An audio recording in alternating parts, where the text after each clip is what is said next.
रामगोपाल यादव ने कहा, मुस्लिम समाज में चचेरी बहन से शादी करना सबसे शुभ माना जाता है, हिंदुओं में कौन कर रहा है। सपा की क्रॉस वोटिंग पर बोले, किसान आंदोलन पर सरकार को घेरा। फिरोजाबाद में टूंडला क्षेत्र में सपा के राष्ट्रीय महासचिव रामगोपाल यादव और सपा प्रत्याशी अक्षय यादव पहुंचे, जहां सपा नेता रामगोपाल यादव ने मीडिया से बात करते हुए बीजेपी सरकार को घेर कर कई गंभीर आरोप लगाए और बड़ा बयान दिया है।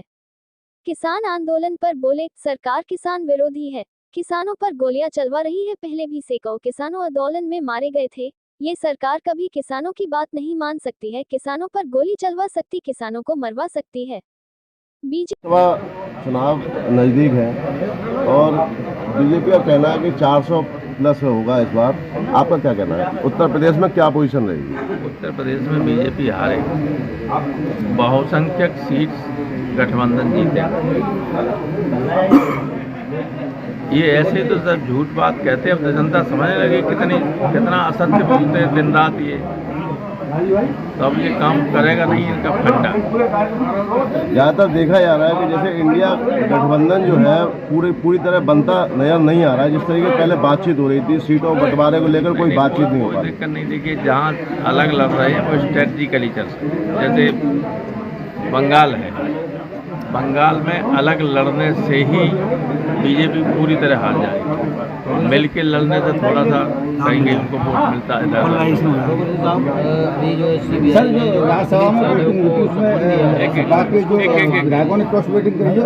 सम्मान नहीं दिया है, लेकिन सम्मान तो आप जानते हैं किसी को भी मिल सकता है। इस सरकार में कौन ऐसा आदमी जो मजबूत है जिसको सम्मान नहीं मिलेगा तो उसका मुकाबला करेंगे, उसमें है ही नहीं कुछ करेंगे।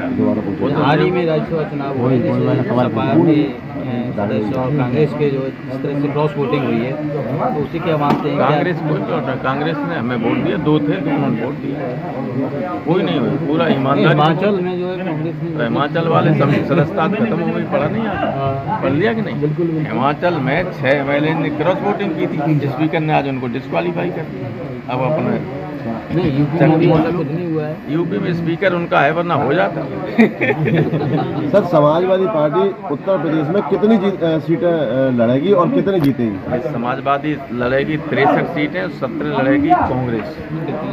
अब हम ज्योतिषी नहीं है, लेकिन हमने कहा कि इसमें हम ज़्यादा सीटें जीतेंगे, बीजेपी हारेगी। बीजेपी को पहले 64 सीटें जीते थे, अब उल्टा हो जाएगा। किन मुद्दों में जो चुनाव लड़ने जा रहे हैं? बेरोजगारी है, अर्थव्यवस्था खत्म हो चुकी है, कानून और व्यवस्था नाम की कोई चीज़ नहीं है, भ्रष्टाचार चरम सीमा पर है। जो पिछली सरकारों में जहां 10 रुपया रिश्वत लगता था, यहाँ 10,000 लगने लगा। अब पता कर लीजिए, लेखपाल से लेकर ऊपर तक बिना पैसे के कुछ कोई बीजेपी वाला अपना काम नहीं करा सकता। हम लोग विपक्षी।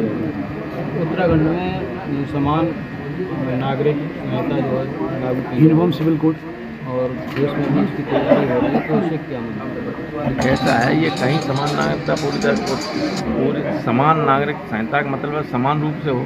तो उत्तराखंड में की छोड़े कि नहीं कुछ इलाके, कुछ जातियाँ छोड़ी कि नहीं छोड़ी, तो ये तो झूठ बोलते हैं हमेशा। ये जहाँ लगता है कि चुनाव में नुकसान हो जाएगा, तहाँ उसको होता है कि इन्हें अपवाद मान के लगा के तो देखें। दक्षिण भारत में, पूरा दक्षिण भारत वैसे इनके खिलाफ नहीं जानते, इनको वोट मिलना नहीं हुआ तो हार जाएंगे। पूरे केरल इसके खिलाफ है, नॉर्थ ईस्ट सब खिलाफ है। भाई जितने आदिवासी वगैरह हैं उनमें 6-6 विवाह लोग करते हैं, तो करो आदिवासियों को यूनिफॉर्म सिविल कोड लागू, मालूम पड़ जाए। झारखंड से लेके उड़ीसा से लेके कहीं चुनाव नहीं जीत सकते। ये कहीं नहीं, केवल देश के लोगों को, हिंदुओं को खासतौर से ये बताने के लिए कि हम मुसलमानों के लिए कर रहे हैं। मैंने हाउस में ये कहा था जब ये बात चली थी, यूनिफॉर्म सिविल कोड है की बात कर रहे हो आप, तो सबकी अपनी अपनी संस्कृति सभ्यता होती है, सबकी होती है। मुस्लिम्स में अपनी चचेरी बहन से शादी करना सबसे अच्छा माना जाता है। हमने कि हिंदुओं में कितने लोग करेंगे? कर सकते हो, यूनिफॉर्म सिविल कोड करो लागू। तो हमसे बड़े नॉमिनेटेड मेंबर थे RSS साहित्य, हमसे बाहर बोले, प्रोफेसर आपने ऐसा सवाल उठा दिया, हम लोग जवाब ही नहीं दे सकते। हाँ।